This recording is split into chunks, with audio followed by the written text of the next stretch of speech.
I don't think I've ever seen Michael Steele this upset. Well, the Trump administration and his sycophants are starting the birther thing on Kamala Harris, and I think this time around they're not going to let it fly. But it really started with what Newsweek did. Newsweek published an article that it simply should have rejected. But check this out.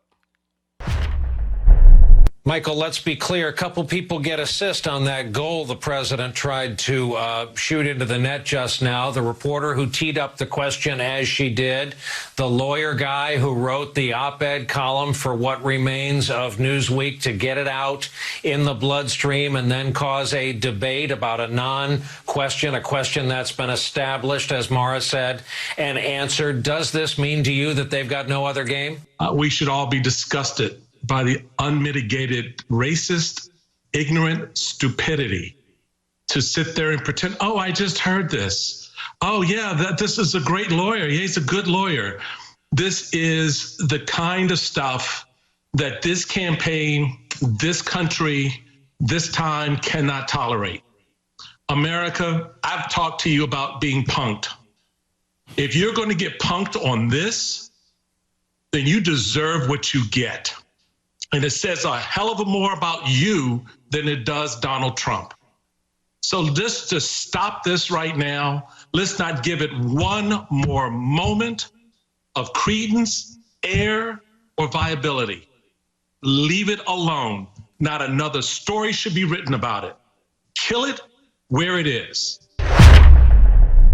I'm going to give a little sort of a psychological message. If person A and there's person B. If person A does the same thing as person B, but they have different attributes, and for that same thing, you judge person A differently than person B, what it is you are simply looking for a reason to justify your own prejudices, to judge person B more harshly than person A, or than you would have otherwise judged person A. I want you to think about that during this election and going forward.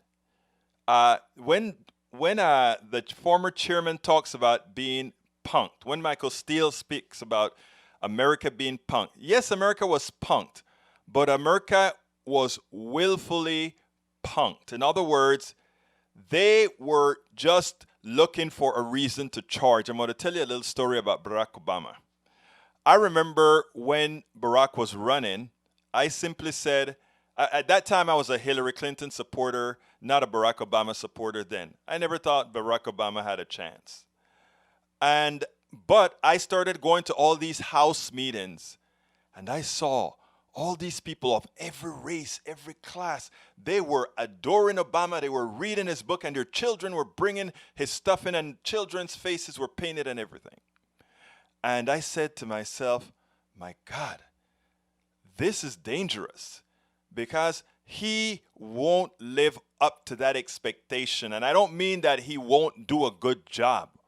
What I meant is a lot of these people that fell for him then, when the time is right, they are going to be looking for the first reason to give them permission to resort to the status quo.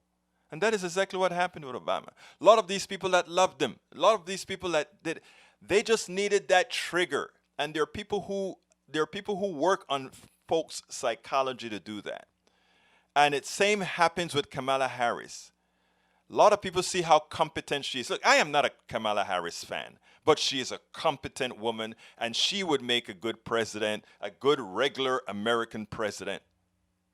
But folks are trying to look for that trigger that's going to say, well, then it's okay because of this to hold on to Donald Trump. Give me the trigger that's necessary to justify that I can still have a legitimate reason for going with Donald Trump. The psychology of the American psyche is something we have to work towards in a continuum until we really change not only the mind psyche, but the psyche here.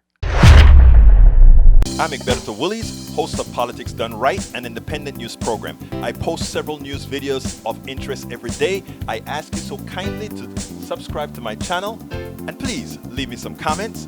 Thank you very much.